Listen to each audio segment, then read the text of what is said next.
Hey everyone, welcome to Princess Gay. I'm your host Connie, and today we are here with Pinocchio's Revenge. This is a donation reward for Isabella. So I don't really think I know much about this. I do know it's a horror movie. I think it's kind of in the same vein as Chucky, but I don't know how that connects to Pinocchio at all. Um, so I don't know. I don't expect this to be quite like the Disney version or anything, obviously, but I don't know. It's just this was requested of me. That's all I can say. But I will say that I had a what was I just about to say? I had a hard time finding this. Um, the sites I normally use to get movies and all didn't have it. It had other Pinocchio movies, but not this one. And eventually I found it on YouTube in its entirety, which is wild to me. Apparently it was uploaded 6 months ago. It's it's there. I downloaded a copy just in case it was taken down, but it seems to be up now. So I mean, hey, I guess we'll watch just straight off of YouTube. Yeah, I don't know what to expect with this, but it seems like it probably wasn't very big if it is so hard to find. Um, because the thing is, the copy on YouTube is just uploaded by someone random. It's not like the movies on YouTube that you can pay to rent and everything. It's not even there. I think that it looked like the only place I could find it online outside of this was Amazon Video, like Prime Video. But I think pretty much everything is on there. Um, but it's like I don't have that, so it doesn't exactly help me. So, yeah, luckily I was able to find this, though. So, it works out. um, yeah, I don't know what to expect, but we'll just give it a shot and find out. So, when the screen fades to black, pause this redirect and go to the description below. Follow the link to the reaction, and after you watch it, come back here to the redirect and resume play. Because after it fades to black and then fades back in, everything from that point forward will be my afterthoughts and will contain spoilers to the movie. So, that being said, thank you so much for tuning in, and I will see you at the reaction. And we are back, and we'll begin with spoilers in 3, 2, 1, now. So this ending was it was a very open-ended close to this that doesn't actually confirm one way or the other what the truth was. It kind of implies that it was Zoe all along, but it's not entirely clear, and it's vague enough to where it could be like what she was talking about with the priest and like a demon or something that was possessing the puppet and making Zoe do all of this shit. Like it could have been something like that. Just like with the idea of like the killer at the beginning, his son having committed those other murders and he killed his son to stop it and everything. I'm kind of wondering. Um, but I wanted to look up a couple of things. I wanted to look up the actor for the psychiatrist. Um, so I looked him up here. I'm trying to see what he was in Edward Scissorhands. Okay, he was in Darkman. We reacted to that semi recently. I probably remember him from that then. Anything else here? Bedazzled, apparently. That's interesting. Um, Day After Tomorrow, he was in. Okay, so a few things here. War Dogs, apparently, too. Oh, that's not what I thought that was. I was thinking of the Wes Anderson film with the stop motion dogs. That is not what I thought. That's a completely different movie. Okay. But yeah, so I've definitely seen him in a couple things then. Um, Darkman is probably where I'm recognizing him from, though, because that was semi-recent. Um,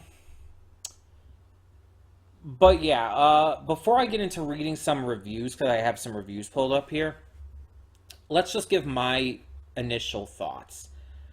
So, this movie is excessively slow in terms of its pacing, to the point where it actually feels like it takes almost the entire movie just for setup. Like, you only see the living Pinocchio basically right at the end. There's like a couple hints, and you start to hear the voice a little earlier, but you only really see Pinocchio move and really like become like a thing, a living, moving thing at the very end of the film. I feel like if there was more build, if there was more actual not build up, that's the issue.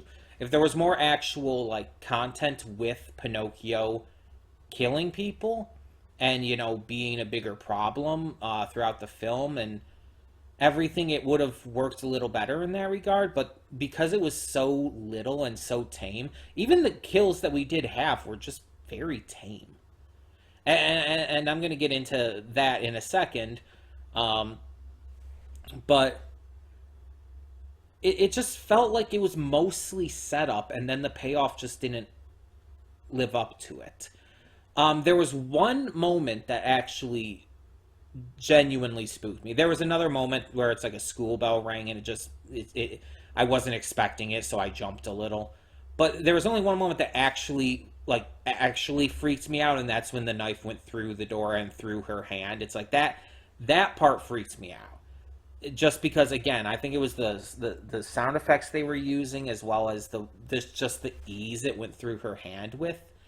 It's just that freaked me out, I will admit. But that's it. And the ending is not a bad idea. And just in general, the idea of having it go into an entire vague ending where you don't know if it was really Zoe the entire time, or if it was truly Pinocchio, or if it was both. It's like where the way you just don't really have a clear cut consensus at the end.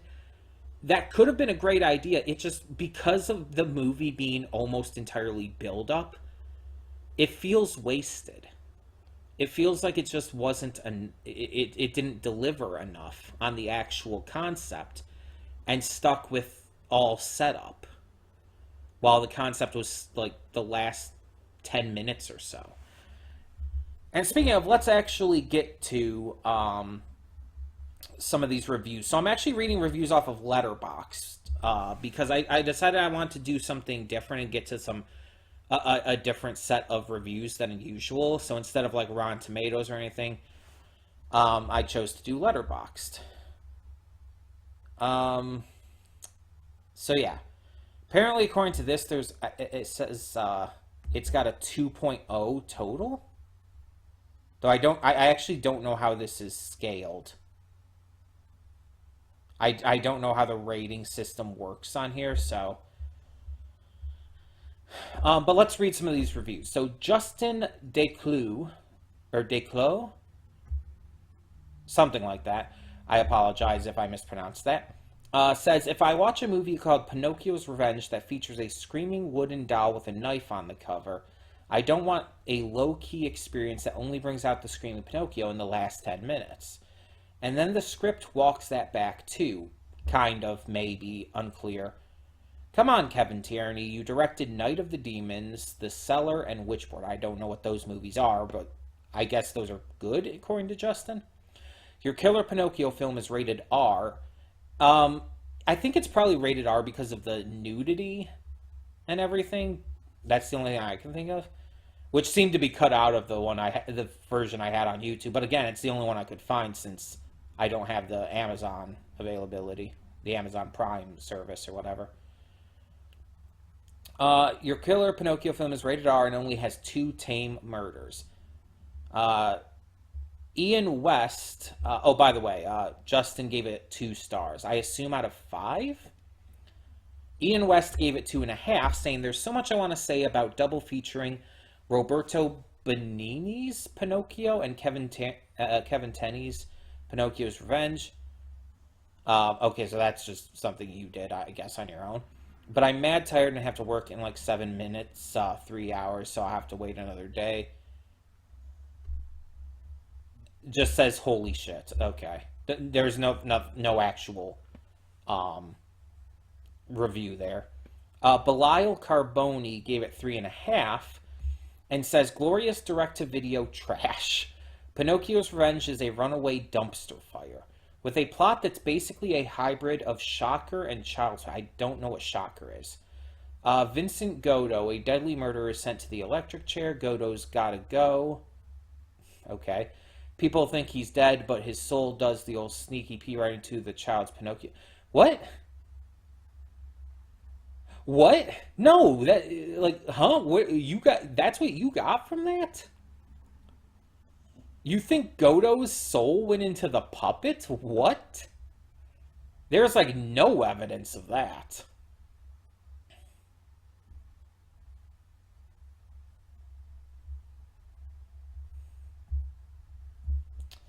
But goes on to say this is such a tonally odd movie, which totally works for me. I wouldn't say it's tonally odd. I feel like the tone was fine.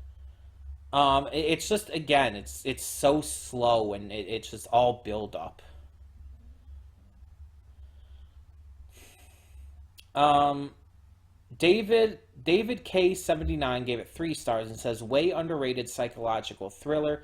In contrary to many people, I went in not really expecting that kind of movie, but also hadn't a complete idea of what it was about.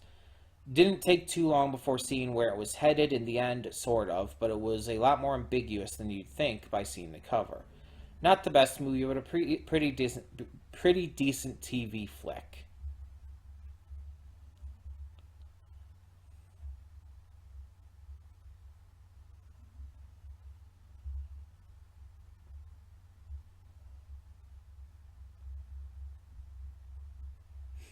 Donnie Driftwood gave it 1 star and says just hammers in the entire thing about it being in the last 10 minutes.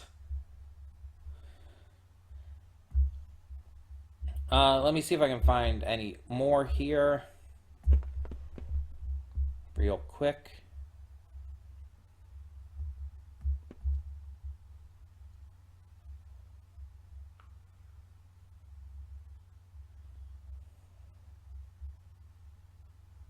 Hmm. Okay, Brandon White gave it only half a star and says the film really tried to make it even more confusing than Halloween 4 on that ending shit. The fact that the Disney version is scarier than this shit is the saddest realization I have made about this one. The most pathetic excuse of a killer that barely killed anyone. What did this motherfucker even have revenge on? That's a question I am wondering too. It's called Pinocchio's Revenge, but there's not really any revenge plot to it. Like, that's not actually anything to do with anything. It's just yeah, what?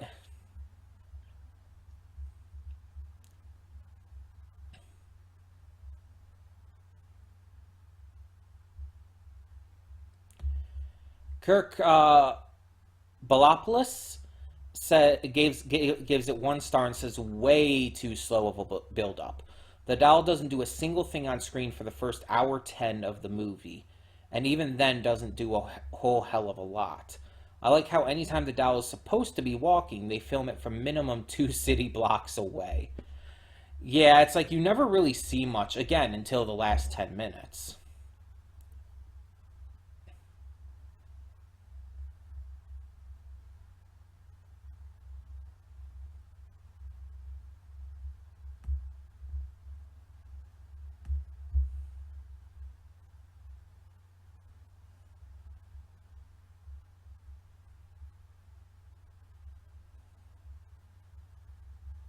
Hmm.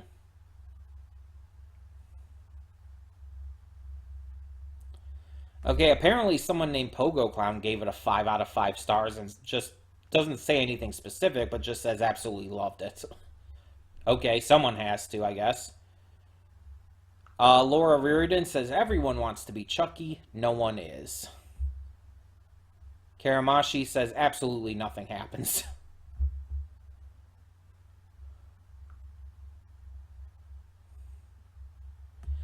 Okay, so yeah, we're not going to go through all of these, but yeah, my biggest issue too was like it's called Pinocchio's Revenge, but there's no revenge plot. Like even if you wanted to try and say like, oh, he's getting revenge on the public defender for not getting the its creator the out of the death penalty and everything, there's no evidence that that's the case. In fact, it doesn't even seem to be the case from everything we know.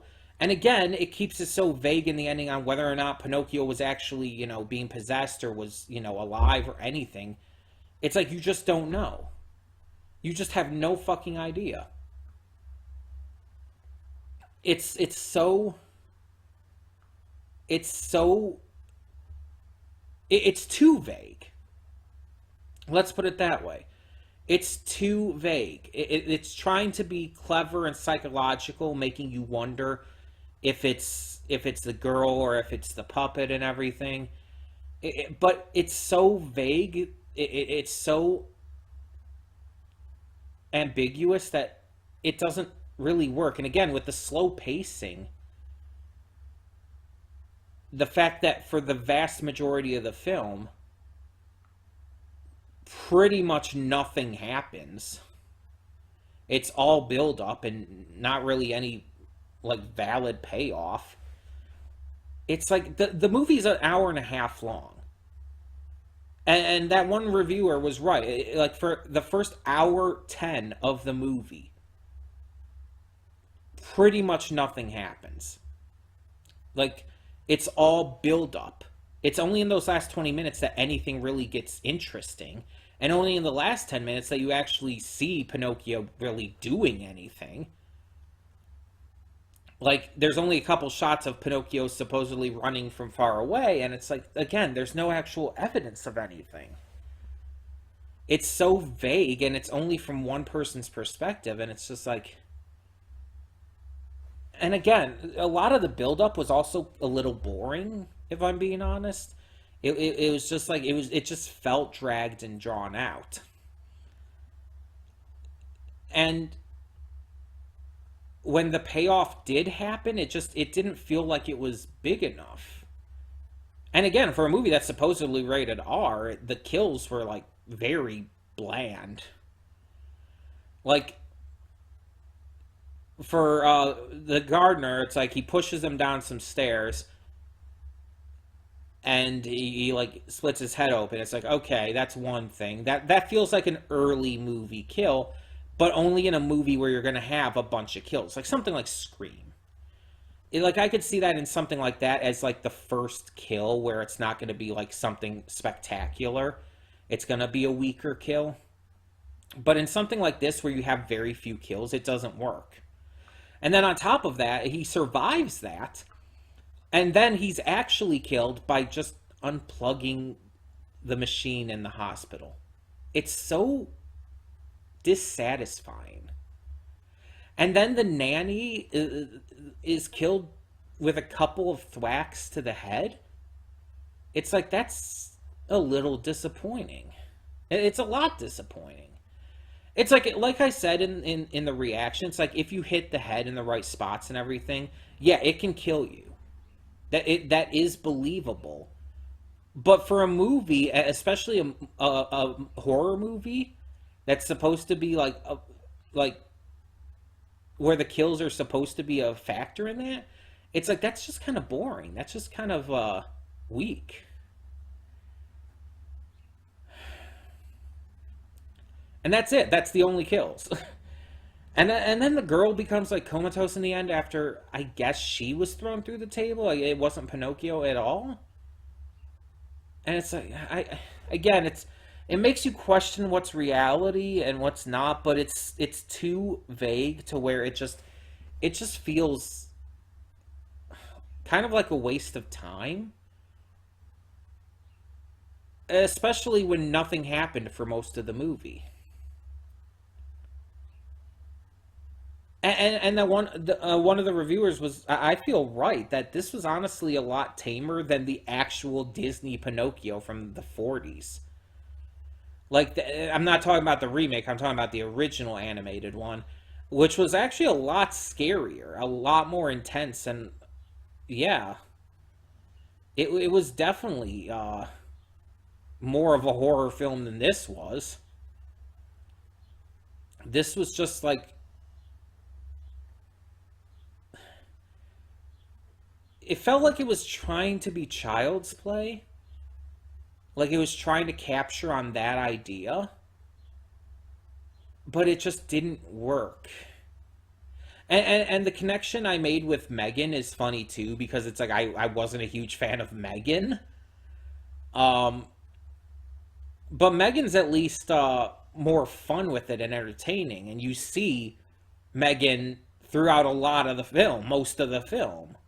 So at least with that one, it's like it clearly, even though it might be inspired by this, it actually handled it a lot better. And that's coming from someone who doesn't really like that film that much.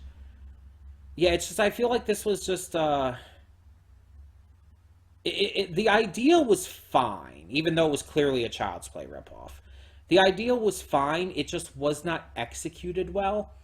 Like even the ending thing, even the entire thing about whether or not it was Zoe or Pinocchio, like that could work, but it did not here because it was so poorly executed.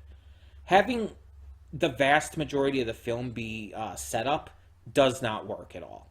That is the worst part about it for sure. Um, there's a lot of things that honestly were not needed. You could probably cut this down to like 40 minutes. That's how much you could cut out of what was in this. You could cut this down to about 40 minutes, and it would actually be better for it. That's how much useless shit was in this film. And it's not the worst movie I've seen or anything. It's inoffensively bad. It's like it doesn't. It's not like insulting or terrible or anything. It's just it just doesn't work. Hell, I wouldn't even like straight up call it bad. I guess I'd kind of leave it more in the meh territory. It's just it tried to do a lot and just it tried to overdo to where it just wasn't able to capture the right feelings, the right ideas, and really hit the nail on the head with it. It tried to be a little too clever, a little too psychological, and that I think was the worst decision they made. I feel like they should have just kept it to like the puppet is alive and killing people.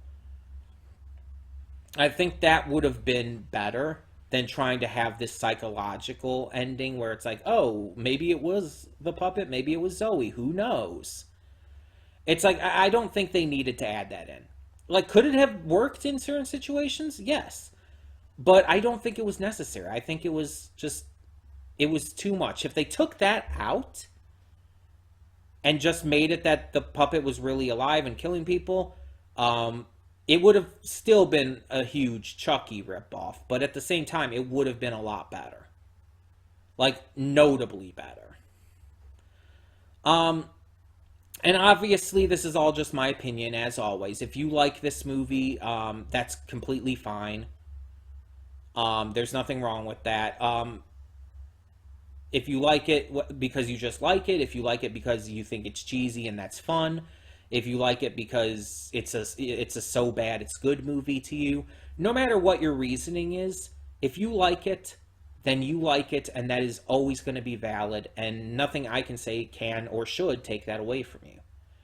I'm just sharing my personal opinions through my personal viewing experience. So yeah, if you like this or even love it, awesome. I fully support that, and I hope that you can continue to. I'm just saying, I personally, I wasn't a fan of it. I feel like it just didn't hit the mark for me. But I would like to hear what you do think in the comments below. So let me know, and for now, I'm Connie, and I'm signing off. See y'all next time.